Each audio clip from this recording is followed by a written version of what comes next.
ये नासिर और जुनैद का गांव है, घाटमी का, राजस्थान। जुनैद यहाँ एक छोटी सी किराने की दुकान चलाते थे और नासिर ड्राइवर का काम करते थे।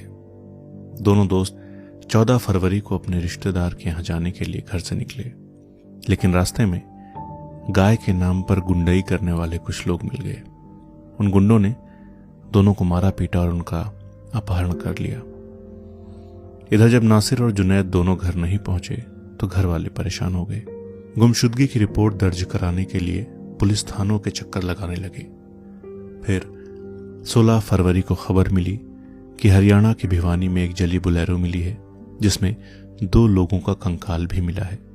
गाड़ी का चेसिस नंबर चेक किया गया तो पता चला कि नासिर यही गाड़ी चला रहे थे और जल चुकी ये लाशें जुनैद और नासिर की हैं। ये नासिर का घर है, ये उनके परिवार के लोग हैं। नासिर की बहन का रो रो कर बुरा हाल है। हम परेशान हैं, हमारे हालात आप देख सकते हो। उसने नींव खोद रखी है, उसके मकान, भाई के मकान में रहे, 2 बच्चे ले रखे हैं। 14-15 साल शादी होगी, बच्चे भी नहीं है उसके।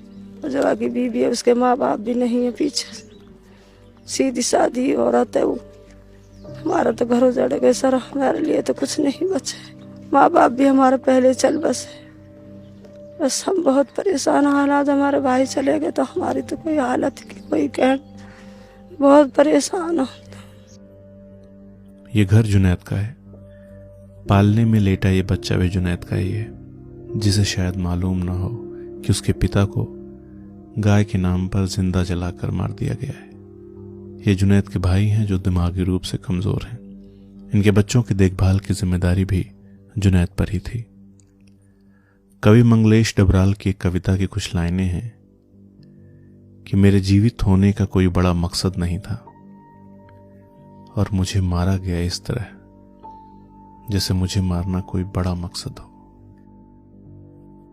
जुनैद और नासिर दोनों ही बहुत ही गरीब परिवार से थे। गरीबी में गुजारा कर रहे थे, लेकिन उनको एक गाड़ी में बांधकर जिंदा जला दिया गया, वो भी गाय के नाम पर। इस दुनिया में कौन सा कानून, किस धर्म की किताब, किस व्यक्ति का विवेक एक गाय के लिए इंसान को मार देने की इजाजत देता है? इतिहास गवाह है कि धर्म का नाम लेने वाला हर शख्स धार्मिक कम, राजनीतिक ज्यादा होता है। सबसे बड़ा विधर्मी वही होता है।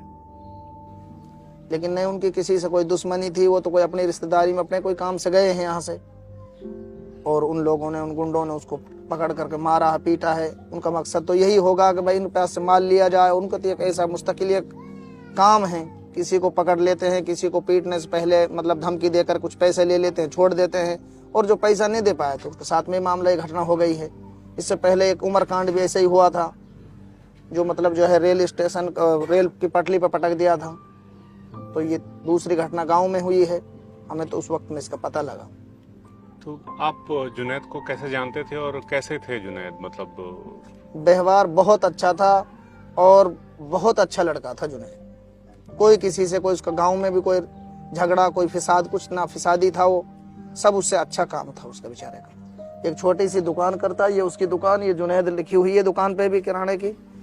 हाँ, ये बोर्ड लगा हुआ है, और ये वो काम करता था बेचारा। बाकी मामला ये हो गया उसके साथ में कि भाई वहां से पकड़ करके ले गया, मारा पीटा, और फिर उसको जिंदा जला, लोहारू ले जा करके जिंदा जला दिया गया। उनके परिवार में 2 भाई थे। वो माँ बाप तो है नहीं उनके। एक सीधा सा भाई, उसका बड़ा भाई है जुनैद का, जाफर। इसके 7 बच्चे हैं, उसके 6 बच्चे हैं छोटे छोटे, और उनका पालन पोषण वही कर रहा था। और उसकी नीयत भी ये थी कि भाई 2 लड़की जो है इसकी भाई की शादी हो रही है, मैं उनकी शादी करूंगा, और ये दुकान वो चलाता था। लेकिन अब मामला यह, वो रिश्तेदारी में गया तो उन लोगों ने, गुंडों ने उठा लिया और उसको जो है जिंदा जला दिया। ये मामला। आपको क्या लगता है कि इन्हें गायों से प्रेम है? अगर गायों से इतना प्रेम होता तो सड़कें गायों से पटी ना होती, वो प्लास्टिक खाकर मर नहीं रही होती, किसान उन्हें लाठी मारने पर मजबूर न हो रहे होते।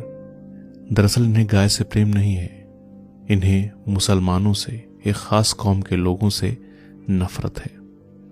और ये सारे हिंदू नहीं, कुछ नफरतियों की करतूत है जो लगातार हिंदू और मुस्लिम दोनों के दिलों में नफरत पैदा कर रहे हैं। दाद दीजिए हमें, हम जी रहे हैं वहां, हैं मुहाफिज जहां कातिलों की तरह। पुलिस जो मुहाफिज का नाम ले रही है वही कातिलों की तरह हमारे साथ रवैया अख्तियार कर रही है। हम आपके ज़रिए से इंसानियत तक ये बात पहुंचाना चाहते हैं इन पुलिस वालों को, इन गवर्नमेंट के लोगों को, तुम ही कातिल, तुम ही शाहिद, तुम ही मुंसिफ ठहरे, अकरबा मेरे खून की रपट लिखाएं किससे। एक शायर ने और एक बात कही है इस देश के हालात पर। हमने इस देश के लिए 1000 साल इसको इस्टेब्लिश करने के लिए कुर्बानियाँ दी हैं, इसको आज़ाद करने के लिए कुर्बानियाँ दी हैं। हम तो समझ रहे थे कि इंसानियत की बस्ती है, मगर ये दरिंदों का सहरा दिखाई देता है। शहर में हर चीज़ पर गिरानी है, मगर एक लहू है जो सस्ता दिखाई देता है। मेरा दर्द तुम ही जान लो ए काफिले वालों, मेरी वफा का जनाजा दिखाई देता है। जिस तरह से जो पॉलिटिक्स हो रही है हरियाणा और राजस्थान गवर्नमेंट के दरमियान इस इशू को लेकर के, दोनों अपने अपनी गवर्नमेंट को अपनी पॉलिटिक्स की सेव करने के लिए मुस्लिम नौजवानों को यूथ बना रहे हैं, जो उनको टारगेट बना रहे हैं, और उसमें जो क्रिमिनल्स हैं, जो मेन एक्यूज है, उनको जिस तरह से बचाने की कोशिश की जा रही है, इससे साफ पता चलता है कि वो क्रिमिनल तो हैं ही, मेन एक्यूज तो है ही, वो गवर्नमेंट के प्रोटेक्शन में है, गवर्नमेंट के पाले हुए हैं। ये उनको सेफगार्ड करने की जो पॉलिटिक्स चल रही है, ये इस्टेब्लिश करती है इस बात को, इसमें कोई ढकी छुपी बात नहीं रह गई है। उनका नए लोगों को लाना और उसको बचाना इस बात के लिए प्रत्यक्ष प्रमाण है कि ये गवर्नमेंट के पाले हुए मानो मानेसर जैसे लोग हैं, जिनके पीछे हरियाणा पुलिस एडमिनिस्ट्रेशन और हरियाणा गवर्नमेंट खड़ी हो गई है। सारी दुनिया जानती है, तथ्य सामने है, आप तथ्य पूछ रहे हैं, तथ्यों को बताने की जरूरत नहीं है। हर कमजोर से कमजोर आदमी को, तो इलिटरेट आदमी को भी तथ्यों का मालूम है इस एडवांस साइबर एज की दुनिया में। इसलिए आप सब जानते हैं, तथ्यों को बताने की जरूरत नहीं है। अलबत्ता ये बात साबित हो गई है इनके इस क्राइम से कि ये इस क्रिमिनल्स को जिस तरह से प्रमोट कर रहे हैं और उनको प्रोटेक्ट कर रहे हैं, क्योंकि इन्हीं के पाले हुए हैं और इन्हीं की प्लानिंग का हिस्सा है।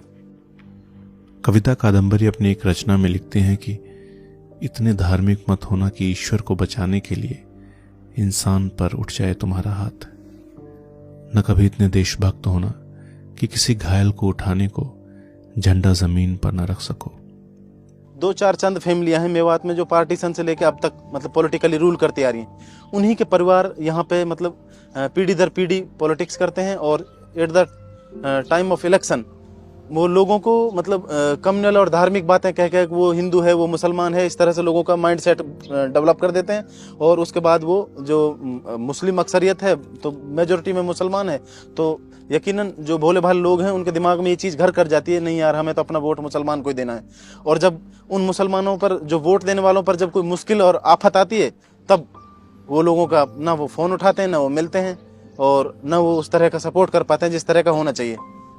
वो सीधा अब हम यहाँ देख रहे हैं, जैसे चाहे स्टेट गवर्नमेंट द्वारा फाइनेंशियल असिस्टेंस की बात है, उसमें भी इतना बड़ा गैप है और इतना बड़ा धोखा है। गवर्नमेंट जॉब में मतलब एक राजस्थान के दूसरे हिस्से में परमानेंट नौकरी दी जाती है, क्लर्क की नौकरी दी जाती है मतलब कन्हैया लाल के बेटों को, और यहाँ पे कॉन्ट्रेक्चुअल की बात करती हैं, और वो भी विधायक स्तर की। वहाँ पर मुख्यमंत्री अशोक गहलोत जी हादसा होने के तुरंत बाद कहते हैं पूरा स्टेट कन्हैया कुमार के परिवार के साथ है, लेकिन यहाँ पे हमारी एक विधायक है, वो ये बात तो कहने की दूर है कि हमारा पूरा परिवार उनके साथ है। वो अंग्रेजी में राजस्थान तक चैनल को कहते हैं, जब राजस्थान चैनल का पत्रकार उनसे कहता है कि उनका गोकसी में कुछ नाम जुनैद और नासिर का नाम आता रहा है, तो वो उनको अंग्रेजी में जवाब देते हैं, we are not protecting them, हम उनका कोई बचाव नहीं कर रहे हैं। तो इसका मतलब तो ये हुआ कि ये लोग बहुत बड़े लेवल पे बेवकूफ़ बना रहे हैं कम्युनिटी को। ये ट्रेडिशनल पॉलिटिक्स सबसे ज़्यादा नुकसान ये है। अगर लोग बदलते रहें तो लोगों को ये मौका मिले कि यार इसने अच्छा नहीं किया, इस बार इसको चेंज कर देते हैं, उसने अच्छा नहीं किया तो इसको भी चेंज कर देते हैं। जब जितना ज़्यादा चेंज होगा, लोग मतलब जो लोकल लोग हैं, जो मतदाता हैं, वोटर हैं, वोट देने वाले लोग हैं, उनको तब फायदा मिलेगा। जैसे जैसे चेंज होगा तो पॉलिटिकल रिप्रेजेंटेटिव ज़्यादा से ज़्यादा सोचेगा कि मैं सत्ता में बना रहूं और मैं ज़्यादा से ज़्यादा लोगों की मदद करूं। उम्मीद करता हूं कि जुनैद और नासिर को इंसाफ मिलेगा और पुलिस प्रशासन, नेता मंत्री सब अपनी जिम्मेदारी निभाएंगे, ताकि फिर किसी नन्हे बच्चे को अपना पिता न खोना पड़े। दोस्तों, इस रिपोर्ट को अंत तक देखने के लिए आपका शुक्रिया। इसे शेयर ज़रूर करें। ऐसी और रिपोर्ट्स देखने के लिए मेरे YouTube चैनल रोहित उपाध्याय को सब्सक्राइब ज़रूर कर लें। शुक्रिया।